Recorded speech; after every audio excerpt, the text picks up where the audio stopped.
Trent, if your younger self could see you now, the younger chasing the NFL dream Trent, what would that Trent say to you? Man, I think that Trent would tell this version, everything's going to work out. Keep your faith. Stop tripping. God got you. Yeah. Even when it seems like things aren't working out, everything is working out. The failure's working for you. The losses are working for you. The setbacks are working for you. And so that version would just say, just trust. Trust the process because everything is working out for your good. I mean, I'm jumping right in. There's a big piece of this. Those who know your name will know, but those who don't are just learning. I mean, you've got 15 million followers. You've had your voice heard over 1 billion times through videos and speeches. How did that start for you? I never wanted to be a speaker. I went to college and studied speech communications because that was the easy way for me to stay in college so I wouldn't fail out so I can make it to the NFL and focus on sports.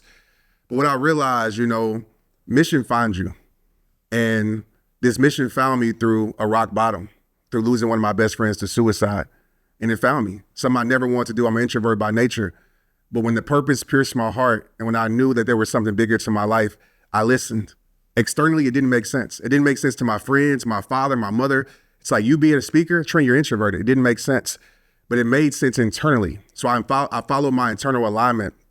And that led me to a place where I am today.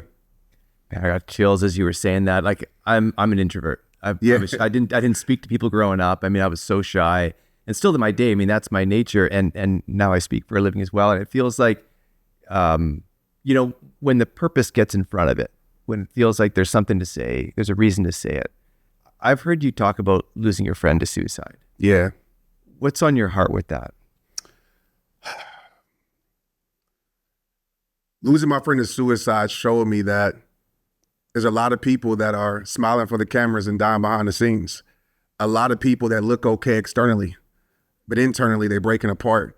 A lot of people that are saying, I'm fine, I'm good, that are having all these pressures externally, but not knowing how to deal with it. And so he gave me a purpose to help those people that say I'm good and say, hey, it's okay to be human.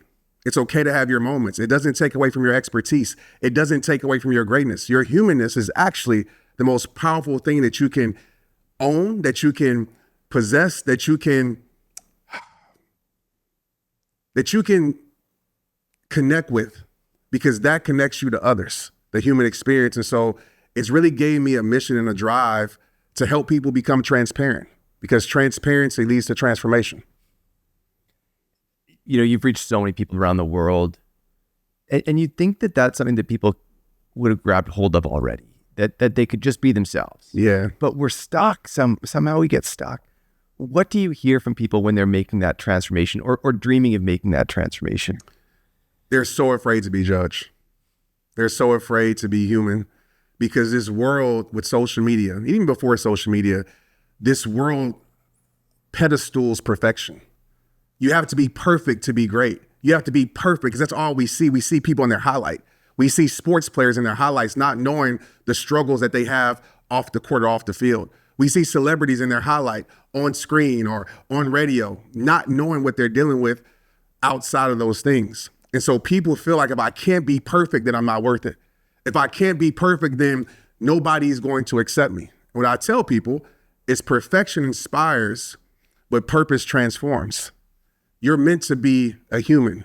You're meant to have struggles. You're meant to go through your moments, but you're also meant to get through that. So when I went through my moments, man, how Rehab Time was built, it was me telling people, hey, I'm not okay right now. I'm going through depression. I'm going through it, but you're going to watch me get through it.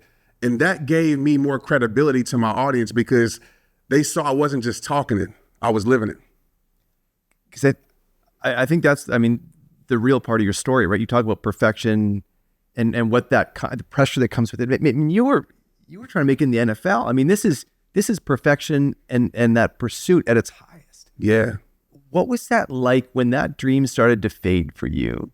What did the darkness look like?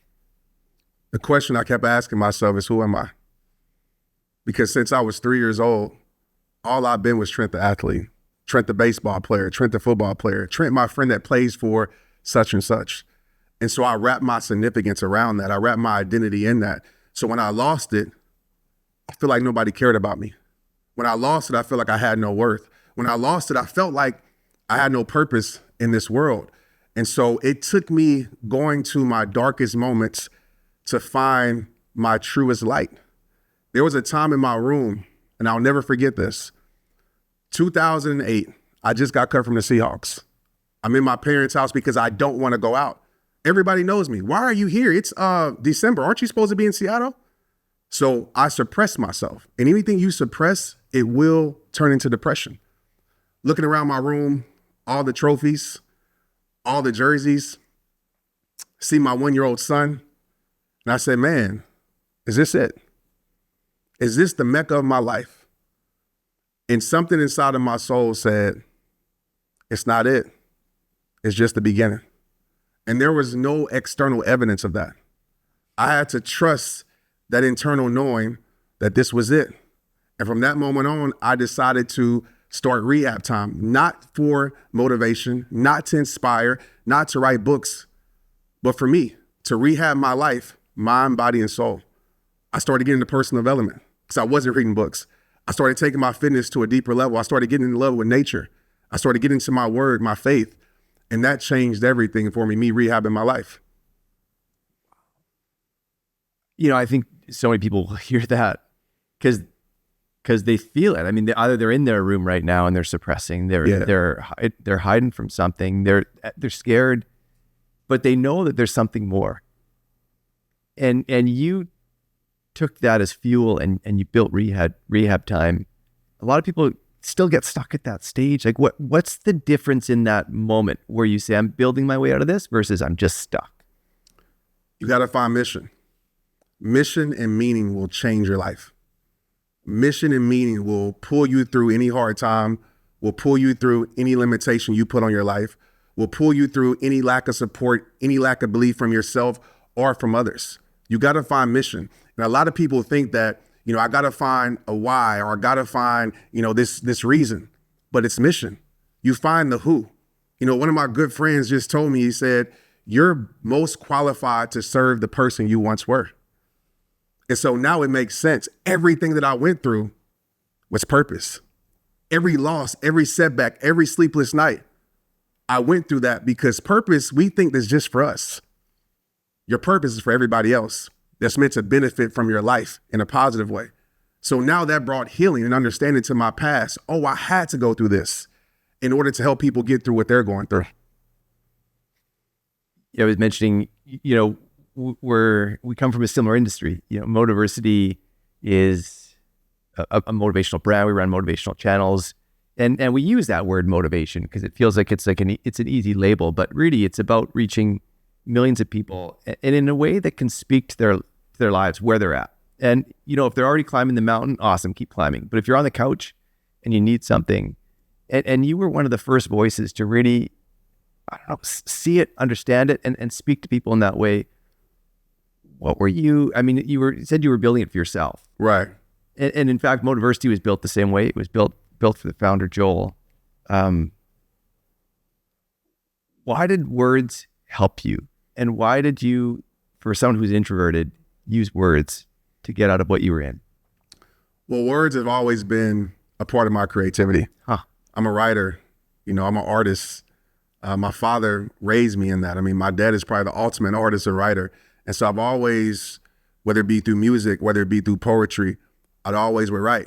What I now know is journaling. At that time, I'm just writing some lyrics, writing what's on my heart. That always gave me a release. It gave me an outlet. And those words were a confirmation to me that everything was going to be all right, because in my loneliest moments, I had nobody. Not because people didn't want to support me, because I deflected. Right? I was so afraid to tell people I'm weak in this moment that I pretended to be strong. And those words that I was saying to myself, and I started to pick up a cell phone and started to say those same words to myself. Well, the ironic part about it, the recipients wasn't just me, it was the world. So people don't understand, a lot of my content, the things that I write, it's me talking to me. When I'm looking in this camera, I'm thinking about the version of me that needed this message. I'm thinking about the version of me currently that needs this message. So it comes across that way because it is that way. So these words and these spoken words and these, the poetry and everything, that was my medicine. It was my cure to my depression and to my soul at that moment. And what do you find is like firing you up right now? What are you so passionate about? What feels like just has to come out of you right now? Self-worth. You know, I believe we're in a self-worth epidemic in this world. I believe the number one root cause for depression, for low self-esteem, is fractured self-worth. We did a study of 100,000 people in my audience on a scale from 1 to 10, 10 being, man, I know myself, I love myself, my self-worth is impeccable. 1 being, I don't know who I am. 85% of people were at a 3. And out of those 85%, you know what the number one reason they're out of 3? Was something outside of them controlling how they thought about themselves. Person, place, past, situation. I don't feel like I'm enough because of this person that doesn't love me. I don't feel like I'm enough because of these friends that don't support me. I don't feel like I'm enough because I'm not the influencer that I see online. People don't feel like they're enough. And the ironic part about that, I ask everybody the same question. What's enough? And nobody knows. Some people think enough is when I get 1 million followers. It's not. Some people think enough is when I get $1 million. It's not. Some people think enough is when I get to this imaginary place, and it's never enough. So most people are chasing something that doesn't exist. And so I tell people, you've been enough. You were created enough. All this extra stuff is just extra credit to your life. It doesn't define who you are. It might justify your talent, your skills, and your ability, but you are who you are with or without it. And when you can get to that place that I know who I am, I love myself, not because the world loves me, not because I get a like, not because I get comments, but I love who I am, it changes everything confidence-wise. So most people's set point of self-worth is at a 3 on a scale from 1 to 10. So I'm passionate, I'm hungry to change that. You know, I'm thinking back to Trent, December, cut from the Seahawks, and I can appreciate that moment where it's like your identity is around that season. I mean, this is football season. Yeah. And when people see you not on a field, they see you somewhere. I mean, they would know so much, and I could imagine what that feels like. And then you started rehab time. You started to work your way out of this, but at some point you had to speak in front of an audience. Yeah. And for someone who maybe didn't dream of doing that, what was that like? Terrifying. It was terrifying. And that audience was a church audience. So it's even more terrifying because we tie church with perfection, right? Most of us do. And so I'm like, I got to be perfect. But I had a good friend that was actually my teammate at Baylor. His name is Jonathan Evans. He's actually the pastor right now at Oak Cliff Bible Fellowship. He was with Washington with me too. And when we were in Washington, he actually helped me recommit my life to Christ. And he said something to me in our apartment. He said, Trent, I've been around communicators all my life. My dad's one of the best that's ever lived. He said, you have something inside of you, bro. Something inside of you that you don't even know that you have.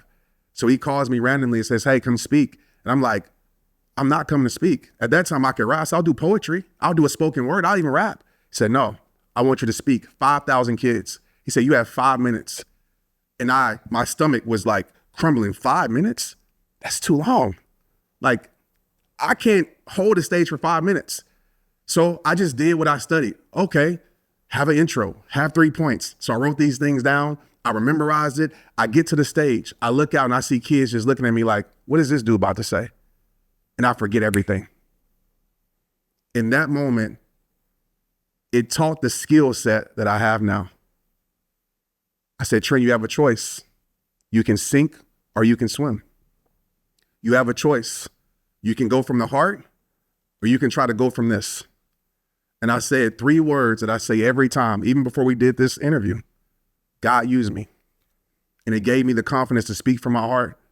And after I got off stage after that 5 minutes, my friend said, bro, this is what you're supposed to do. So I called my coach because I was still playing football. I said, I'm done. Called my friends, called my mom, my dad, I'm done. Just like that. And within 4 months, the videos that people see on Facebook started to go viral. And it changed my life forever. I mean, A, that's I mean, just a powerful story. But B, I think what's so fascinating about that is that sometimes somebody's purpose is on the other side of fear. Yeah. And there's something that feels like that just freaks me out. That's just and there's a movement through it. Was that just like I'm too far in, I can't back out? Yeah. Like, well, yeah. Half of it was like, hey, like you can come off stage, you can, I'm a football player at heart. I'm an athlete, right? So hey, I can't just back out. Yeah. I gotta sink or swim. And so I'll tell you what I've learned with fear that I teach, and I think it's so simple but so powerful. When the mission is great enough, before I stepped on that stage, I made a commitment again to my best friend committed suicide. So you got to understand, when I went to his funeral, I told him, not a promise with words, I committed. I said, Anthony, for the rest of my life, I'm going to help people know their self-worth. Unqualified, uneducated about it, but I'm going to help people know that there's more to their life, no matter what they lose and who they lose. I realized this. Fear only paralyzes you when you have a weak mission. When your mission is great enough, the fear will never be strong enough. I'll give you a perfect example. You have kids? I don't. What do you love the most? Like, you have a dog?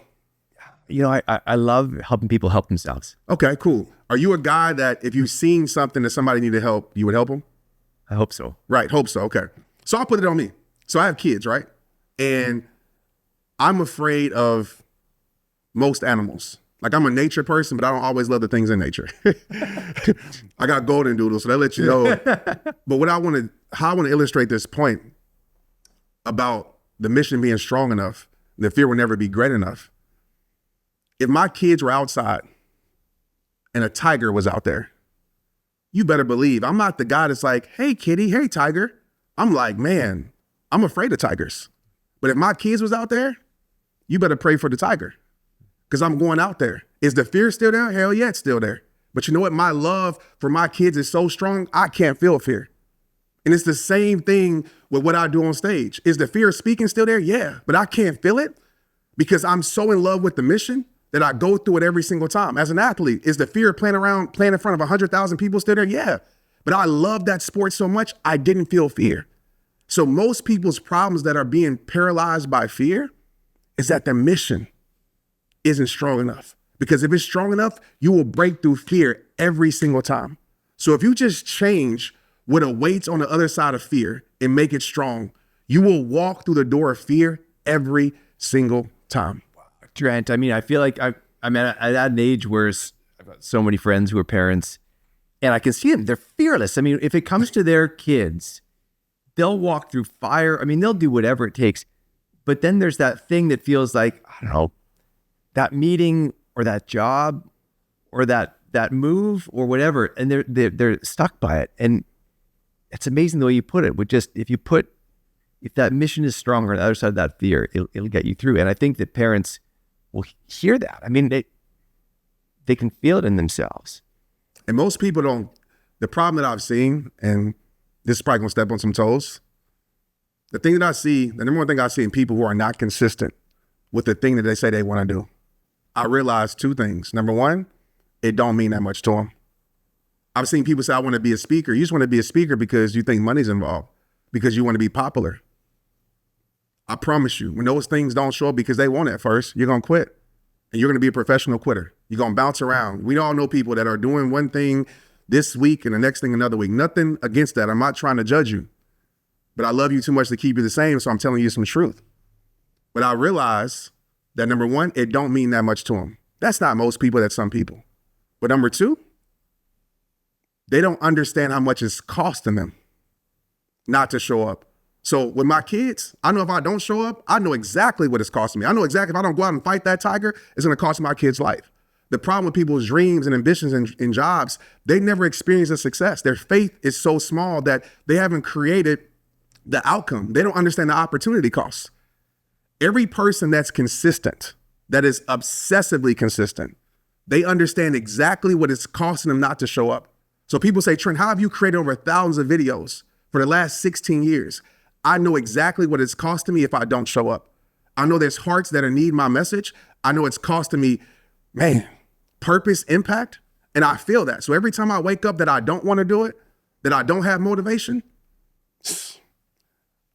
legendary people, when I say legendary people, I'm talking to you because each and every one of us has a legend inside of us. Legendary is not just for the people that you see online. It's for the person that embraces their greatest gifts. But legendary people don't wait on motivation to move. They move to create their motivation. So when I wake up not feeling like it, I move my body. I come in here and I press record. And within 30 seconds, I'm on fire. I'm motivated because it means that much to me. You know, there's this conversation around motivation right now where people ask the question, like, is it enough? Right? Like, you know, when you hear about the way you describe this, motivation's a piece of it. It's a first step, but it's the consistency that's really the key. And there's a discipline around this. I mean, there's a way to do it. And so many people, you know, they'll watch the video, they'll do the easy part, but they'll get stuck in that movement from motivation to discipline. What does discipline mean to you in this journey of transformation? Discipline means to me getting legendary at saying no to the things that don't get you a yes. Most people are distracted. That's what's controlling their life. It's not that they're not talented enough. It's not that they're not better than the next person. You're just too great at being distracted. And so for me, I am phenomenal. And I'm going to say this at saying no to the things that don't give me my yes. I ask myself this simple question. Is it leading me to it or is it keeping me away from it? And I trust my principles because my emotions want to say yes to some things that aren't good for me. Yes to some things that probably want to waste my time. And sometimes I do fail at that. I'm human. But the majority of my life, man, I understand what it's costing me. So I say no. That's discipline. Discipline isn't saying no to the things that are easy to say no to. Discipline is saying no to the things that are hard to say no to because you know what it's costing you. And that has changed my life. We talk about consistency. You know, consistency is your superpower. That's discipline. Can I consistently show up when nobody's supporting me? Can I consistently show up when I'm doing events and only 7 people are there? When I'm selling t-shirts and my hats out the trunk of my car? When nobody really believes in me except a few? Can I still show up when I'm making videos and I get 5 views, 10 views? I showed up because I told myself this. If I can impact one, I can change millions. And so that conscious consistency became my superpower. Consistency is a choice. If you learn to be consistent, you'll become legendary. You know, one of the gifts for me is I've been able to be in this chair and talk with icons, talk with people who have transformed something over time. And one of our first conversations was with Terrell Owens. Yeah. And the way you're describing that consistency reminds me a lot about him. You know, he wasn't a fast starter when he came out of college. He was kind of, you know, he was a late bloomer, people talk about. And he just talked about being obsessed with improving himself. And, you know, you still see to this day the way he's still in shape. Looks like he can play right now. Yeah, it's that discipline component that feels like it really is like a critical component for those who are chasing, for those who want to be legendary. And I think that we all have that in us, don't we? We absolutely do. You know, T.O.'s actually my favorite receiver. My uncle got to coach him. Yeah, so my uncle coached T.O. At the Niners. So T.O. is my favorite receiver. So I always follow T.O. I wanted to be like T.O., honestly. And his discipline is impeccable. Yeah. What I've learned with individuals, and I'm probably going to catch some flack for saying this, especially in personal development. You asked earlier, like, how to stay consistent, basically. How does a person stay consistent? Yeah. What I've learned is that I don't obsess over goals. And I know this is crazy to say, but I want you to stay with me. Every goal that I've reached, it became my limitation. You see, success, the greatest enemy of success isn't haters. It isn't what you think. The greatest enemy to success is success. Once you get it, once you get a taste of it, do you get full? When I made it to the NFL, I got a taste and I got full. And I stopped doing what got me there once I got there. So I don't go by goals. I go by standards. Goals are something that you reach. Standards are something that you live by. It's a lifestyle. So if it's my goal to lose weight, cool. What's the standard that I have to live every single day? And I focus on that, because how many times have people lost weight, then they gained it right back because they got comfortable, right? The success became their limitation. But what if you said, forget the goal. This is how I live. This is who I am every single day. This is now a lifestyle of how I show up, of how I breathe, of how I operate in life. You're going to blow every goal out the water. So even monetary, I don't really set goals. I say, okay, this is how we're going to show up every single day and watch where we end up. Because I realized over my life, when I've set goals, I've actually limited myself. Because most of us, we're setting goals based upon our current experience of life, not who we can be. So when people ask me, like, where do you see yourself in 10 years? I'm like, alive. I'm not worried about 10 years. Because 10 years ago, I would have saw myself with my mother on Mother's Day. She's not here no more. 10 years ago, I would have saw myself doing what I'm not doing now. I am God has blew my mind way past my imagination. So I'm more focused on 10 seconds, the next 10 minutes, the next 10 hours, the next 10 days, maybe the next 10 months. I'm not obsessed over destinations. A lot of people have destination disease, destination addiction.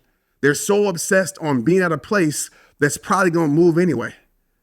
Who you are next year, you might have not have the same ambitions. You might have a different set of life. Something might happen where things change. And so for me, I get obsessed over the direction. Where do I need to go to take my life to where I feel like it needs to go? What do I need to do right now to live in this moment? I'm in love with the journey. And I realize being in love with the journey will take you places that no goal or destination you can create right now can happen.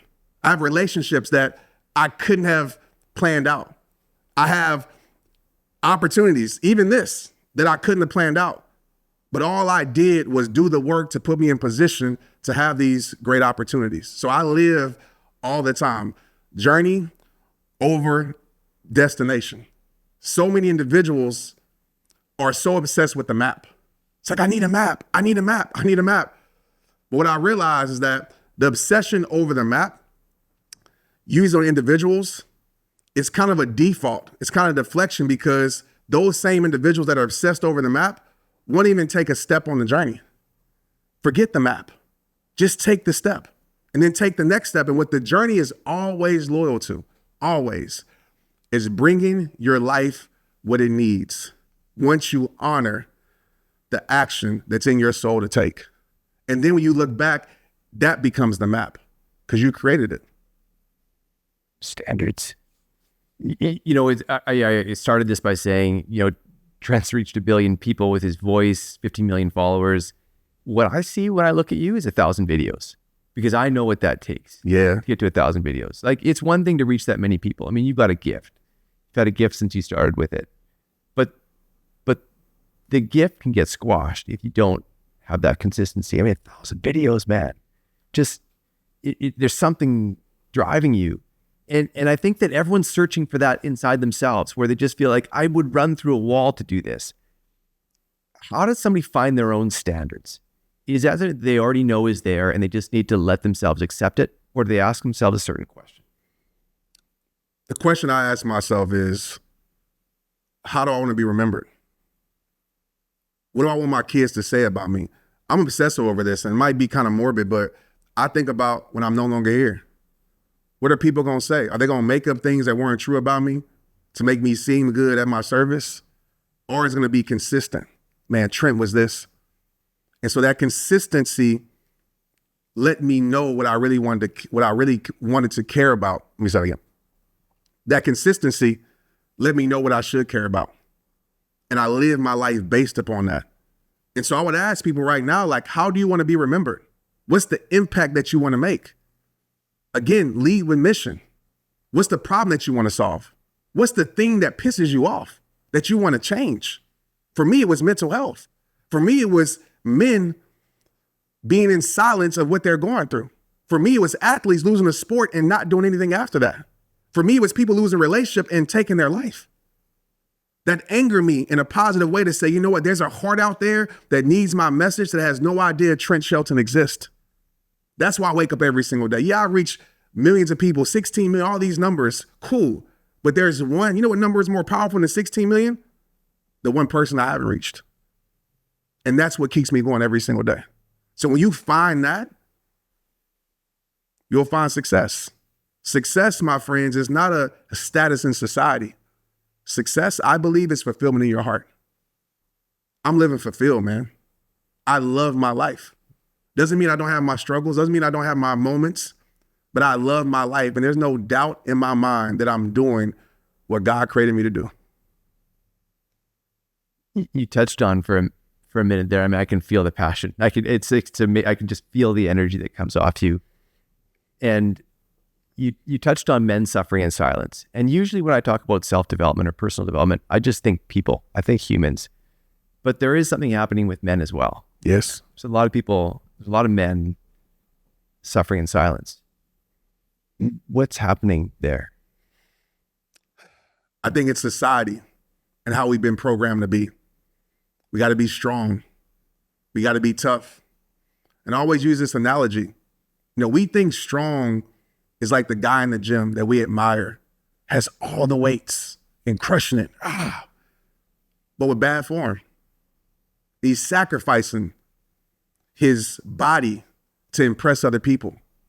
And everybody's cheering for him. Oh my gosh, he's so strong. But yet his form is so bad, at some point, he's gonna get injured.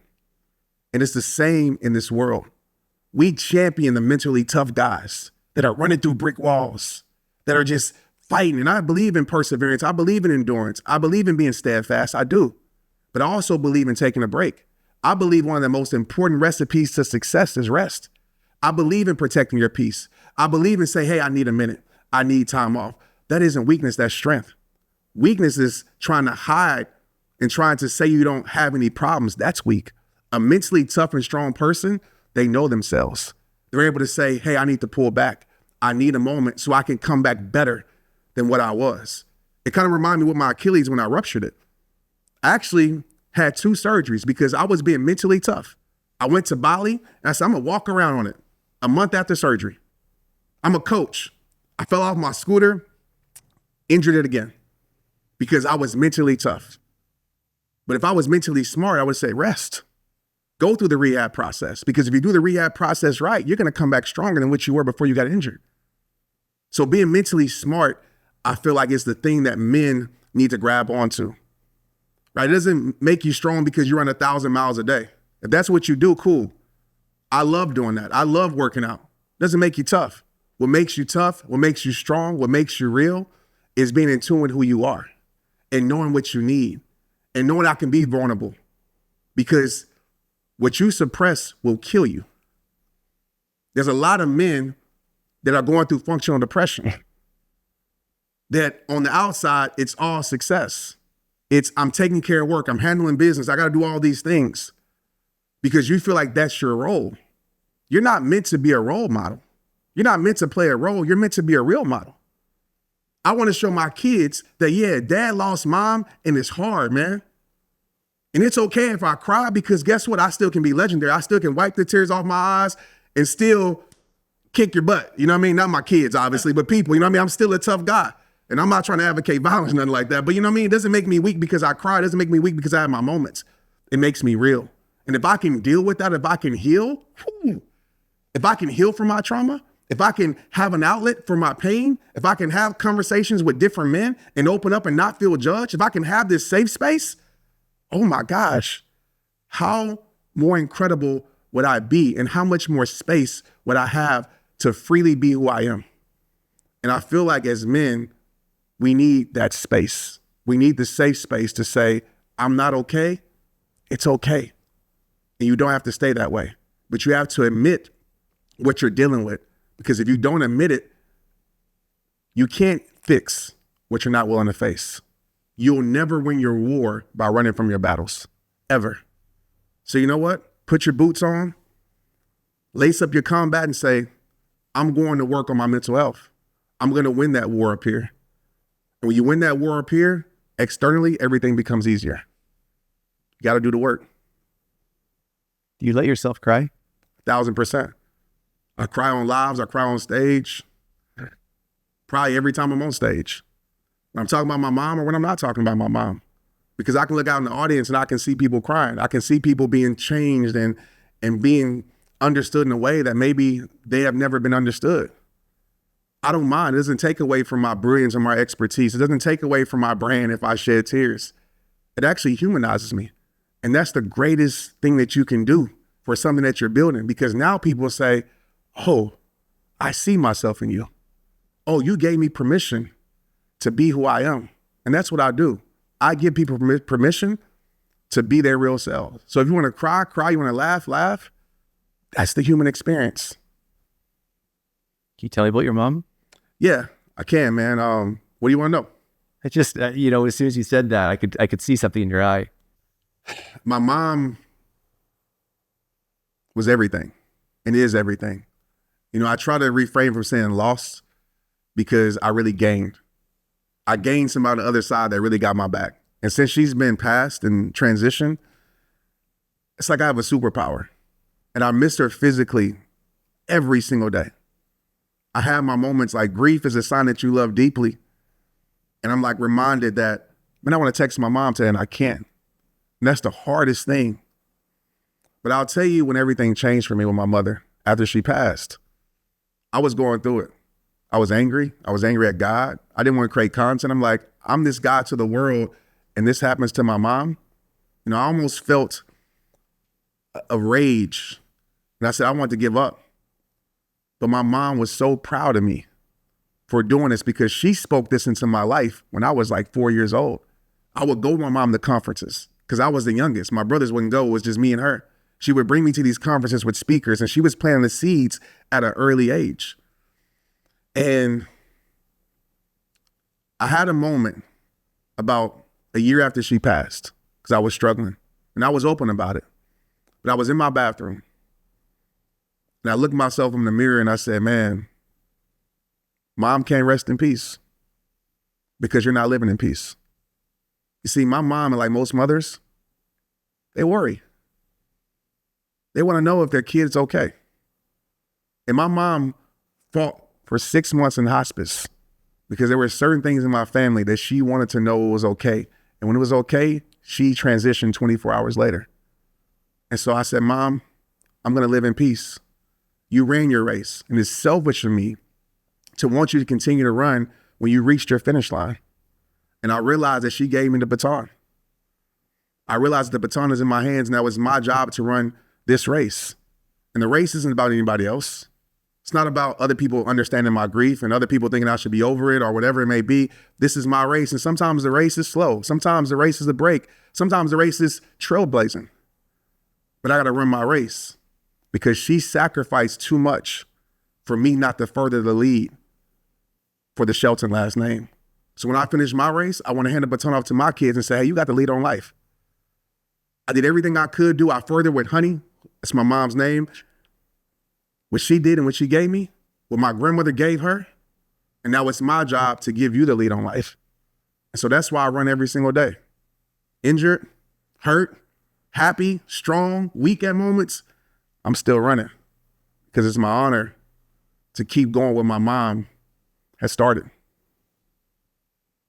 That's powerful to hear. I mean, even just that line of she couldn't rest in peace. And so I was living in peace. Yeah. 100%. How many people need to hear that right now? Yeah. Your mom is, or whoever is transitioned, you know, they're gone, but they live inside you. They're more alive in my life than they ever been. My grandparents, Anthony, look at this. I credit him. Millions of people. He's more alive in my life than he's ever been. And so it's gonna hurt, you're gonna miss. But you have a duty and an honor to continue to live. You see, you don't move on from grief. You move forward with it. We feel guilty because it's like, how is life supposed to go on? How am I supposed to just move on? Because you feel like you're leaving them behind, but you're not. They're moving forward with you every step of the way. And just think, what would make them proud? And I know with my mother is me carrying out what she was proud of me for. So that's why I keep it going even when it's hard, man. You've got these 3 words you've talked about for a long time: protect your peace. Yeah. and you just put out a book called Protect Your Peace. What does that mean? Protect your peace. It means a lot of things, but the main thing it means for me is internal alignment. You know, I like to explain it like this. Peace doesn't mean that the storm doesn't exist. We acknowledge that. Peace can coexist with the storm. Peace just means that you know the storm is going to pass.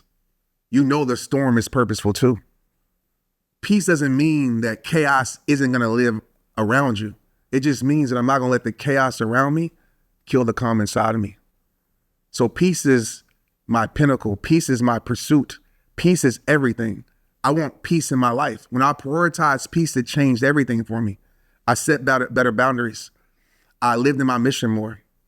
I trusted my vision more. I trusted myself and what God had called me to do more. And there's a war every single day for your peace. Social media, people's opinions. And so peace to me is having calm despite everything that's going on. I find peace in nature. I love the trails. I believe nature heals. I believe nature is God's natural medicine for the soul. That's where I find my peace because I'm disconnected from the world. Nobody can reach me. So I can reconnect to what I need in my life. Peace isn't a place necessarily. It's what you create. And so if I need to set better boundaries, I have my peace. If I need to not be available before 12 p.m., that's my 12 p.m. theory. That's my peace because I know these things are in place for me to be the best version of myself for those that need me to be. We've talked about mission and fear and standards and peace. And you also talked about the most important number, not the number of people you reach. It's the one person who hasn't heard you yet. Yeah. If you could look in that camera and talk to that one person who hasn't heard you yet, and we're going to try to reach them, what would you say? I would tell you that your life isn't over. No matter what you've been through, no matter what you experience, there's more to your life. I know right now it might be hard to feel that, but I need you to believe that. Just because you have some bad chapters doesn't mean your story can't end well. Sometimes you got to lose certain things to gain better things. Everything that you're going through right now, give yourself some credit. Everything you're going through, you're making it through. Everything that you're going through, you're surviving through. And at some point, everything you went through is going to be what you made it through. And you're going to look back and realize that this moment in your life was the most pivotal part of your story. It's time for you to turn the page. And I know it might be hard in this season because you're looking around and being like, man, nothing makes sense. But I want to tell you this. Purpose doesn't always make sense.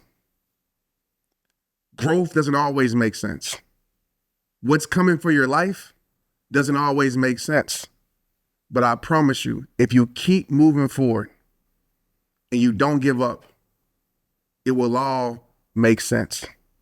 Your best life and your breakthrough is coming for you. Just do your part by moving forward every single day. You spoke about Trent the athlete, and sports has been a big part of my life too. I coached college football in Canada for a long time. We shared that football connection. Didn't play to the level you did, but you know, in sports, winning is clear. Yeah, and it looks like a scoreboard. But that's not always the full extent of winning. No. What does winning mean to you now? How do you define winning?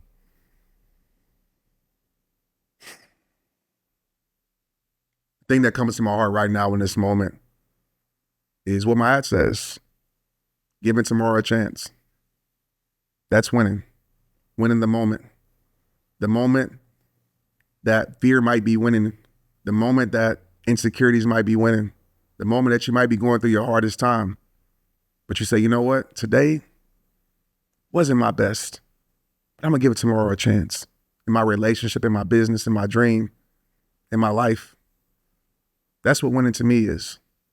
Continuing to go on even when it's hard to. And I think if you do that, you'll look back on life and say, I won. It's not the scoreboard. It's not the accolades. I've had games where I've been perfect, but it wasn't my best games.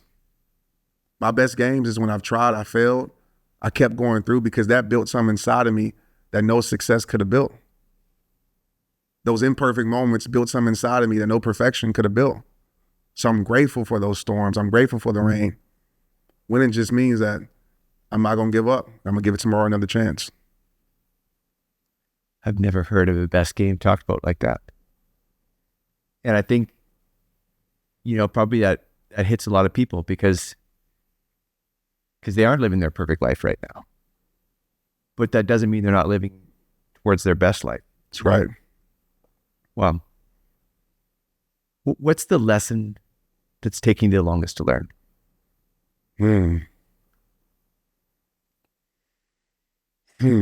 The lesson that's taken me the longest to learn. The one that comes to my heart is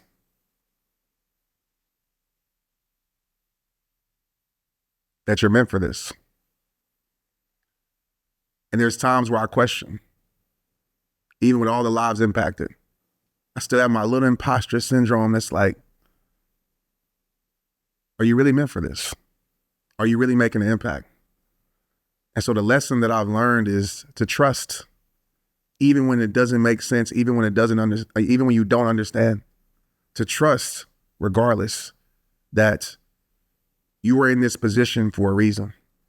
And so I've learned to let go of my own expectations, to let go of my own judgments, and just to accept I'm here for this time, for this season, for a reason and for a purpose, even though I might not understand how great the impact is. Is that because there's so many people walking into rooms right now feeling like, I don't know if I should be here. I don't know if I'm enough. They've got that imposter syndrome. There's so many people that are gripped by that. Is that what you would help them think through when they're walking in that room? Just, you are enough. Like, what would they do? They're stepping through that door. They've got that feeling. What do they do? You tell yourself, I'm meant to be here. You tell yourself that I am enough. You were created enough. Enough in worth isn't something that you earn. It's something that you've been given. That's the grace. You don't have to earn worth. You don't have to earn your enough. You already been given that. And so when you accept that, it changes everything from a confidence standpoint. I don't have to go chase to achieve to be somebody. I don't have to even become something. Just be it. You don't have to become successful. Just be it. You don't have to become whatever it is that you're chasing. Just be it. And when you really obsess and align with that, it changes everything for you. So you walk into that room knowing that you're meant to be there. And it's a reason why you're there. And own that room. Was that what happened to you in that? I'm thinking back to that Trent in December cut from the Seahawks, and I don't want to keep bringing up that point to draw focus on that, but I'm thinking about somebody who's got to shift their whole identity in the way they're seeing themselves. Is that what did you just literally make that shift? Because it feels like that almost feels foundational to you. Yeah, I did. I had to let go. The greatest strength, I believe, isn't always shown in what you hold on to. It's often shown in what you can let go of. Because sometimes we're holding on to things, even at 5-pound weights. If I hold on for a while, it's going to get heavy. So let me let go and make that decision. And for me, it was letting go of the idea that this is all that I am. And when I realized, no, I'm more than this, even though I didn't know what the more was, it put me on a curious pursuit of who Trent Shelton is. And I'm still in that pursuit, by the way. But I got more clear and more clarity on what I was truly meant to do. I don't believe, and I want to say this because I believe so many people are stuck trying to find purpose. I talk about this in my first book, The Greatest You. I don't believe purpose exists in this world. I don't believe somebody has your purpose and hands it to you. I believe purpose isn't something that you find. It's something that you realize that you are. And when I had that shifted my mind. It changed everything because I thought purpose was really placement. Oh, I have to be doing this to have purpose. I have to be in this position to have purpose. I got to have this title to have purpose. No, you are purpose. I can take my life anywhere and create change. I can take my life anywhere and make a difference. My grandmother told me this and it stuck with me. She said, Trent, because I questioned myself. I'm like, why me? Why would people listen to me? Who am I? She said, Trent, there's certain people in the world. I get chills with this. There's certain people in the world that only you can reach. The greatest communicators can't reach. The greatest voice in the world can't reach. Just you. There's somebody waiting on you to walk into everything that you are. And that's true for you watching this. There's people out there that need your story, that need your real message, that need the real you. I can't reach them. The greatest communicators can't reach them. Your parents can't reach them. They're waiting on you to show up. And that changed everything for me. Sounds like you've had some amazing women in your life. 1,000%. Yeah. 1,000%, man. Huh. There's a lot of, we reach a lot of audiences and it's interesting, but one of the audiences that we've got a big following with is 20-year-olds. Yeah. And being 20 is such a fascinating moment in your life because it can be this fork in the road, right? You think you got so much time ahead of you. You've got, you can figure it out and you do. You've got so much time to figure it out, but you can also start to lay down some choices, some habits that are hard to break. What advice would you offer a 20-year-old right now who's maybe holding on to those 5-pound weights and starting to shake or starting to feel like their dreams are slipping, or just what would you tell a 20-year-old?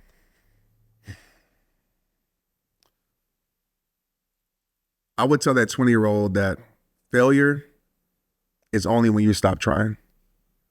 And the failure that the world knows is necessary for your success. You have to go through moments where you lose things, where you try things and it doesn't work out. Your 20s is when you get curious. Go try things, go experience things, because everything that you're doing is building you. I can look back right now and say, man, I had to be that version of Trent because that version of Trent actually has built this version of Trent. And so be very fearless in a positive way when it comes to your approach and pursuit on life, but don't lie to yourself and tell yourself that you have time, because the truth is forever comes with an expiration date. You don't have time. You don't have years. There's somebody right now, and man, this isn't you, but there's somebody right now that has 5 days left. That's 20 years old. There's somebody at 70 that has 30 years left. You're not old or young based upon your birth date. You're old or young based upon your death date. And when I realized that, it put a drive in my soul that said, man, I am not leaving this earth within completion. I'm going to be empty. I'm giving up all my ideas. I had ideas that sucked, things that were terrible. But I realized in getting off those ideas, it led me to the idea. And you'll never get to the idea if you don't work through all these other ideas that you might be embarrassed by, or it might not be good. I didn't become a great speaker by just walking into being a great speaker. I had to go through stages. I had to have stage fright. I had to forget my words. I had to tell stories on stage that bombed. But that gave me feedback to build this communicator that the world sees today. So, in short, go mess up. Go make mistakes. Just not too big of mistakes, but learn from it and bounce back from it. One of the things I think is so cool recently is athletes talking, and not about the bravado, but talking about real life. And you've been an athlete, friends with athletes. I've heard you have conversations with those who are letting their armor down for the first time and talking about their mistakes and talking about the fact that they're real people and talking about the struggles that have come. And I think that's powerful for a lot of people who look up to those figures and just put them on a pedestal to realize that they're humans. What have you learned about the human side of those who we put on pedestals? In a good way, or just in a yeah. Go for it. Everybody's human. The person that you admire, they're human. And I realize some people just hide their struggles better. We all have them. And that's what makes us alike. So whoever you admire, look up to, just know they might be dealing with some worse stuff than you. And I've realized like sometimes we pray and we hope to be in somebody's shoes. And some shoes that you're praying for, you would love to keep your shoes on. And I've realized that. So look at every single person as a human being. And also it desensitizes you and everything else where you're not inferior of these people. Like these idols that you have, these idols are human. I've met a lot of my idols. I'm like, oh, snaps, you meet me. You're gonna be like, oh, Trent is superhuman, for sure. And we all are. And so that can give you the confidence to say, you know what, I'm enough too. You know what, I can do this too. You know what, he's doing it. Man, I know it's possible for me too. And so that helped me realize like the people that we idolize, they're human. They just did something phenomenally well over and over and over that created greatness. So learn from that part of it, but don't make them unreachable that you can't go achieve what they've done. I think that's so helpful to hear. And then there's also the part where they've done something over and over and over again to achieve greatness. Yeah. And you've built some of those routines, you built some of those rituals to become great.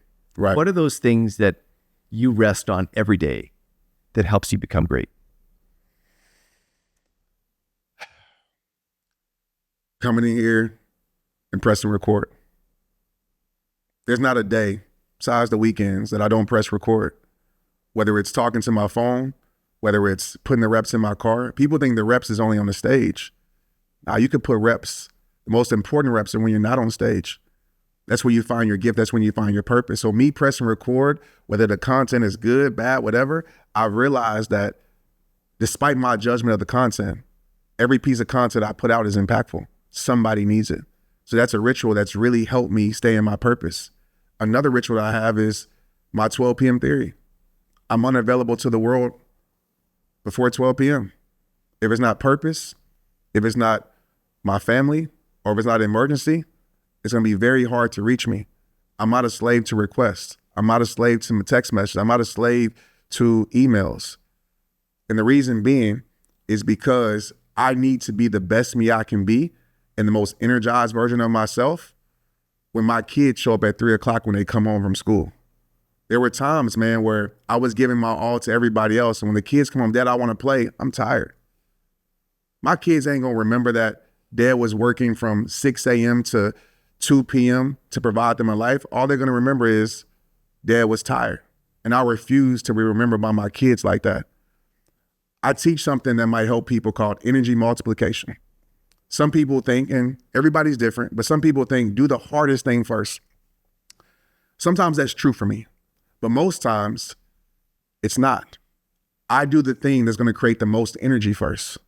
So when I wake up, it's always thanking God. That creates energy. I go for a run. I go to the gym. Before we had this conversation, I was at the gym because it creates energy and the energy multiplies. So when I show up for the thing that needs the most energy from me that day, I'm here. I'm not here. So that routine and ritual has changed everything for me. So when my kids come home at 3, I'm ready to go outside and play. I might need a nap after, but I'm ready to go outside and play at 3:00 because I make decisions based upon where I need my energy to be for the things that matter most to me. I've heard you talk about your grandma. I've heard you talk about your mom. I've heard you talk about your kids. I've heard you talk about reaching people. Trent, what do you hope your legacy is? It's how I'm living now.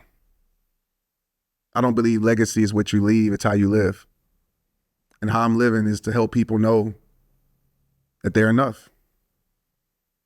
When I'm gone, they say, man, Trent dedicated his life to helping people master their self-worth and know that they're enough, and to teach people to give them another chance at tomorrow. That's good for me. I don't need to be a top speaker. I don't need to be number one. I don't need to be on no list. I just want to be known as the guy that dedicated his life to make an impact. I'll be good with that. And when it comes to that mission, what's next for you? Sure. What's next is to reach that next heart that needs me. That's what next. Whether it be a book, whether it be a podcast, whether it be a video, whether it be another business, it's to reach the next heart that needs rehab time. That's what's next. Trent Shelton, this has been awesome. Thank you. Thank you, brother. I appreciate you, man. Thanks for watching this interview on the icons. One of the things that caught my attention is that 97% of people who are watching our videos aren't subscribed. So if that's you, I'd encourage you to just click that button. When I actually found that out and said that in the office today, someone in our office gasped, like a real gasp. And so if you're interested in learning from the true icons, people who've had success over time, and trying to figure out how to apply that to your own life and doing it in a way that's a little bit motivational, that's why you'd want to keep watching this show. Again, thanks for watching.